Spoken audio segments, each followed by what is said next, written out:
So now we're going to move on to the Mueller report. Mueller? Glenn Greenwald said, this is still what the Mueller report concluded. This was what it said yesterday, and it's what it will say tomorrow, and this will really never change. And so what did it say? Well, let's read what it said. It said the investigation did not establish that members of the Trump campaign conspired or coordinated with the Russian government in its election interference activities. That's it. It's all over.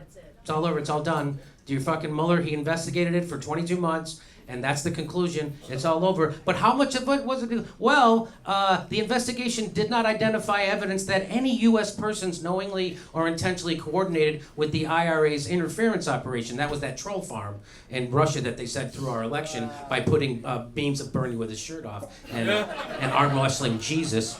And it says the office did not identify evidence of a connection between Manafort's sharing polling data and Russia's interference in the election, which had already been reported by U.S. media outlets at the time of the August. So this whole thing about Manafort giving polling data to the Russians, that polling data had already been available in the U.S. media. So it wasn't a sneak. He was just showing polling data because somebody owed him money. And he's like, hey, look, Trump's going to be president. You better pay my money because I'm going to be on the inside and you're going to want me to be your friend. That's what that was all about. And they tried to make it out like he's some kind of... It's just fucking... the investigation did not establish that Manafort otherwise coordinated with the Russian government on its election interference efforts. And I just want someone to apologize. And here's Tucker Carlson. Tucker Carlson, he's going to show you how to apologize. It is sad that we have to go to a Nazi to make a point. But watch how he shows you how to apologize. Watch this. They really should apologize. I've said things that are wrong. I feel bad about it. They apologize. I thought there were weapons of mass destruction in Baghdad. There weren't. Sorry. You know what I mean? Like, you should have... That's his apology. Hey, we killed 1 million people. Oops, let's move on. Hey, I'm sorry. I just thought that was funny.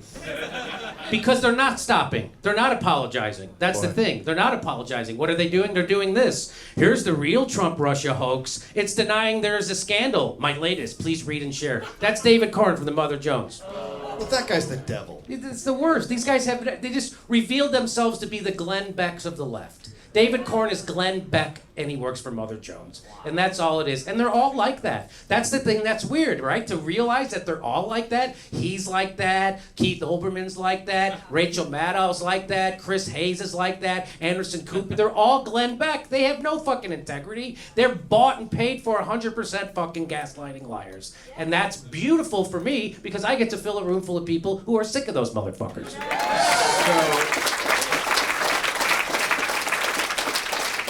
So, all of these people came up watching The West Wing. And if you read the article, The Obama Boys, you realize that they think that's how you should govern.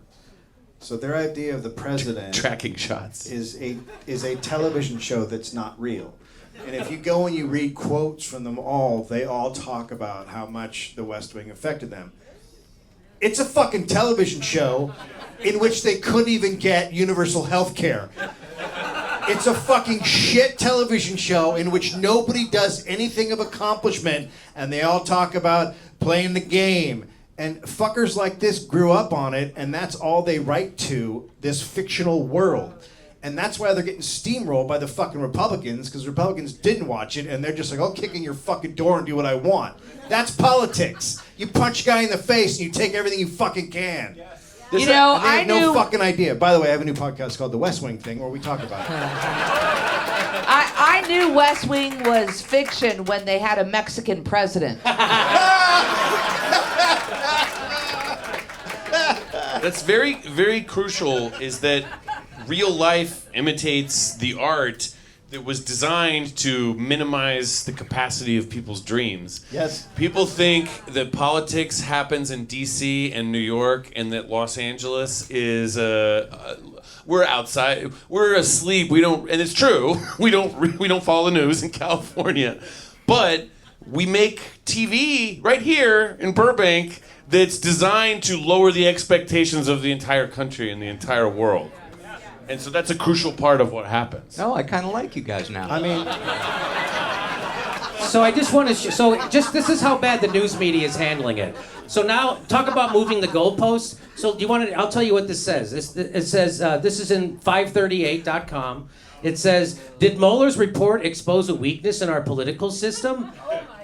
What gets lost in all of the Mueller report takes is a fundamental paradox of the special counsel's role.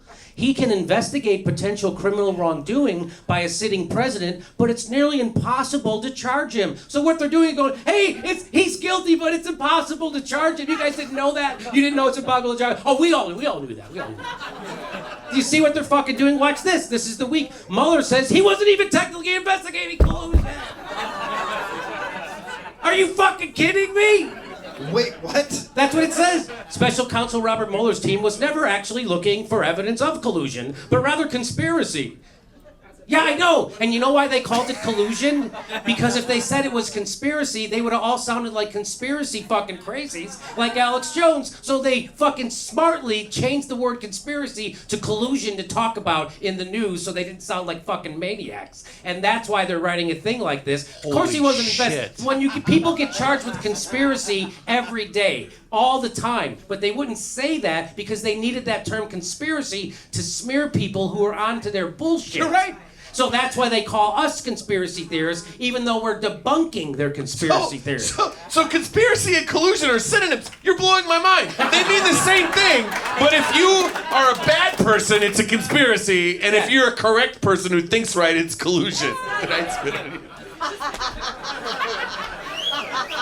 I loved it. So look at the last paragraph. It says, ultimately, while the investigation doesn't establish that Trump's campaign illegally conspired with Russia, it says the campaign expected to benefit from Russia's election interference. You know, you could also write that same paragraph by saying, ultimately, while we pushed an evidence-free red-baiting conspiracy theory for 2+ years that was proven to be 100% hoax, the report says the people in the Trump campaign are still people we don't like, so nobody will hold us accountable for being worse than Alex Jones.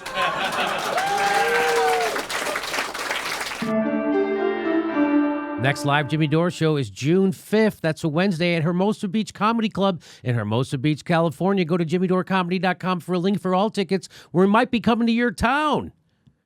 And if you love the show, please become a patron. Please support the show. We give you hours of bonus material every week. And please click that bell and make sure you're subscribed. Even if you think you are already subscribed, they unsubscribe people every day. Just check.